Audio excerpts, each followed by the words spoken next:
that could have been completely predicted in advance. It was inevitable. It was going to happen at some point in time because throughout history, the geopolitics of the time is driven by the relationship between the world's number one power, which today is the United States, and the world's number one emerging power, which today is China. And it's always at the point when the world's number one emerging power is about to become bigger than the world's number one power that tensions escalate. So it was going to happen at some point or another.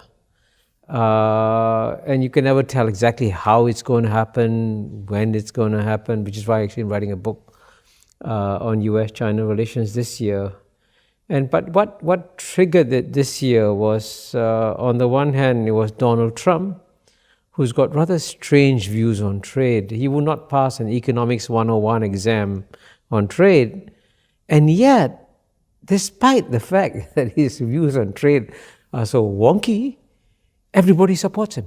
Mm-hmm. It's the only one issue in America where Donald Trump gets broad bipartisan support, which is the stand he's taking against China on trade. And clearly the Chinese have made some strategic mistakes in the way that they've handled the United States, handled American businessmen. And so to some extent they're paying a price for this too. But at the end of the day, the real issue is not trade. The real issue is something deeper. Mm-hmm. So even if the trade issue is solved today, tomorrow, or whenever, the dispute between US and China will escalate in the coming decades. Well, I have two advantages in terms of understanding the liberal international order. The first, I serve as Singapore's ambassador to the UN for over 10 years. So I have a first-hand experience of how the heart of the liberal international order works, which is the United Nations. But the more important is that I was born into an illiberal international order. Because in 1948, when I was born in Singapore, Singapore's a British colony, and I wasn't even born a citizen, I was born a British subject, or more probably a British object in 1948. So the contrast between what preceded 1945, where you had, in a sense, a few dominant states, the colonial states, running most of the world, making decisions for most of the world in a completely arbitrary fashion with no rules whatsoever. Which is why in 1945, especially the UN Charter, marks a watershed moment in world history, because suddenly it's decided that from now on, people can determine their own futures. So it delegitimized colonialism, it delegitimized foreign intervention, and created the notion of sovereignty. And I think that's one pillar of what the liberal international order is. You decide your own future. And the second pillar of the liberal international order is what I call the rules. And progressively, through the UN, through multilateral institutions, we have progressively accumulated lots of rules on what countries can do and cannot do. And the surprising thing about our world is that most of the time, most countries obey these rules. And that's why, for example, if you look back before 1945, wars between states were very common, At an instant, countries would go to war. But progressively, interstate wars have become a sunset industry, and the chances of a human being dying in interstate war today is the lowest it's ever been. Now, these are the two big advances that have been made by the liberal international order. They've allowed the people to determine their own futures, and they've created a set of rules that all countries follow, and therefore it's liberal in the American political system. Because the political system acted as a kind of adjudicator, and to ensure that as economic growth happened, that you would distribute the fruits of the economic growth more or less equitably. But for reasons that we still don't understand fully, then one of the most shocking things about the United States is that it's the only major developed country where the average income of the bottom 50%, let me repeat that, 50%, the average income of the bottom 50% has gone down over a 50-year period. So something has gone wrong in the balance of the society and how you allocate the fruits of economic growth. And one other shocking statistic, which I have in my book, Has the West Lost It, is that 2/3 of American families, households, don't have $500 in emergency cash. So that something has gone wrong. It's not the economic system. The economy is growing. But how you distribute the fruits, how you distribute the results. And this is where fundamental issues of taxation come in. And I'm writing in my new book, one of the points I'm going to make about the US-China conflict is that what's happened is that the major American political institutions have in a sense been seized or taken over by big money. And big money influences the decisions of the major political institutions. So the capacity of government to act as an impartial referee and umpire to redistribute the fruits of economic growth has gone. And as a result of which, vast numbers of Americans are now suffering. And that also explains the anger which led to the election of Donald Trump. One has to make a fundamental distinction between the liberal international order and the liberal domestic order. And China clearly does not belong to the category of liberal domestic order. But there is no fundamental contradiction between a country which is non-democratic, like China, behaving according to the rules of the liberal international order. A lot of confusion is created fundamentally by the word liberal. And as you know, I know many of the scholars myself, in this field. And, just to quote two of them, I'm going to mention this tonight.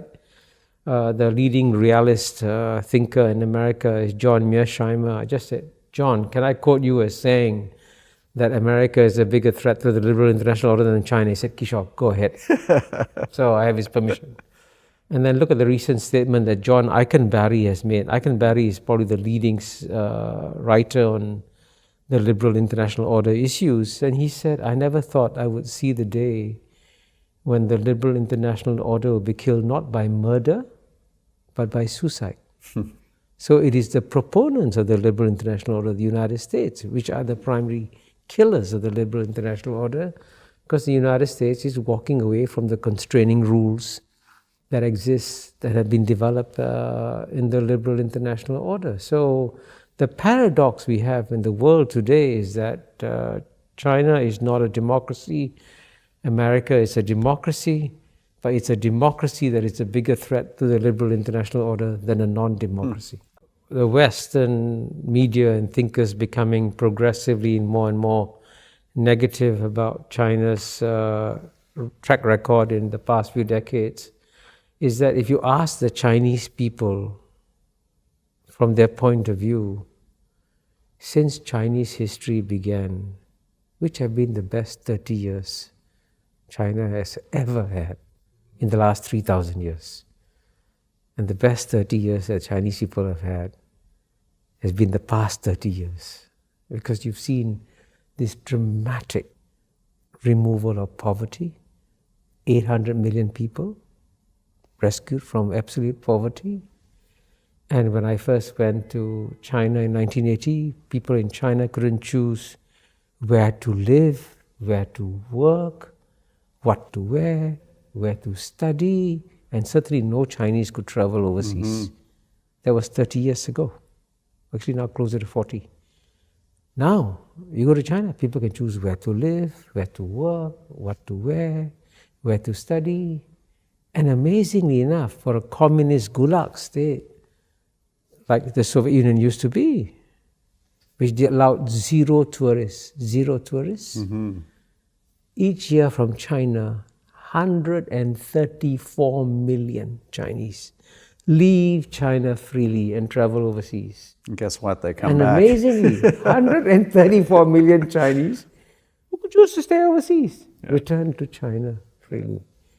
Now, if you believe that voting with your feet is a very powerful voting mechanism, that's a very powerful voting mechanism. And the number will go up to 200 million very soon. People who say, hey, I love this country. It's been good for me. And why is that so?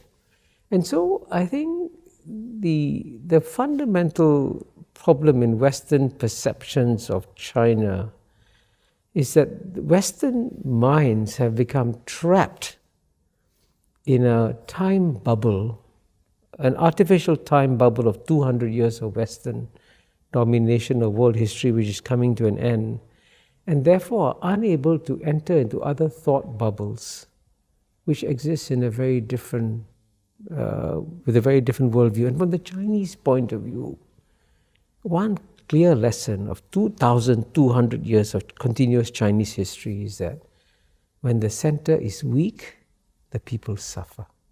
When the center is strong, people benefit. So when you have strong leaders in China like Xi Jinping, he's popular. People like him. Their life is better. So how do you deal, how is it that a country like United States of America, which has a population of 300 million plus, 1/4 China's population, and with a political history that is only 1/10, I think, roughly, right? It's only, the republic is less than 250 years old. This new nouveau riche just arrived on the political scene. He's saying, I know better for you, China. Yes. And even though you had 2,000 years of history, you don't know what's good for you. Right. And I think at some point in time, if you're a Chinese leader, you have to understand and live within your own political culture.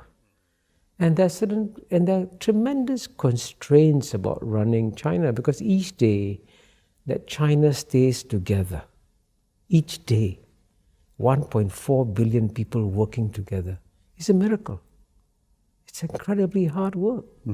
It requires a kind of governance which is not, by the way, completely top-down. It requires an understanding of what the people can accept, will not accept, and so on and so forth. Because if 1.4 billion people decide to rise up, no government can stop them. Yeah. And so there is a Chinese political dynamic that is operating. And those of us who live outside should not presume that we know better than the Chinese what is good for them. The wisdom contained in an old Sri Lankan proverb which says, when elephants fight, the grass suffers. When elephants make love, the grass also suffers. So whether or not they fight or they make love, we're going to get into trouble. Right. So it's important for us, number one, to figure out what kind of environment is the best constraining environment for these great powers. And fortunately for us, this is where the liberal international order is so important. The United Nations has created all kinds of rules which in a sense act like constraining nets on these superpowers. So one thing that Canada and Singapore should do together, and a common interest we have, is to strengthen the United Nations as much as possible. And I remember when I was ambassador to the UN and trying to strengthen UN rules and treaties and so on and so forth, I found that Canada was one of the strongest partners that we could work with, because Canada also deeply believed in multilateralism. Although you went through a phase where, to my surprise, you actually walked away from it, and I was very puzzled. This doesn't serve Canada's national interests. But I'm glad you're coming back to the position that you used to hold. So I think the one thing we need to do is to realize that the post-1945 rules-based liberal international order is a huge gift as well as an asset for small and medium-sized states, and we should work together to strengthen it as much as possible, knowing full well that the big powers in their own way will try to reduce it, and especially, unfortunately, the United States. And in fact, the conclusion of my book, Has the West Lost It?, is that the best way for United States to constrain a future China is to use UN rules, because that's what at the end of the day will be a more effective net than anything else.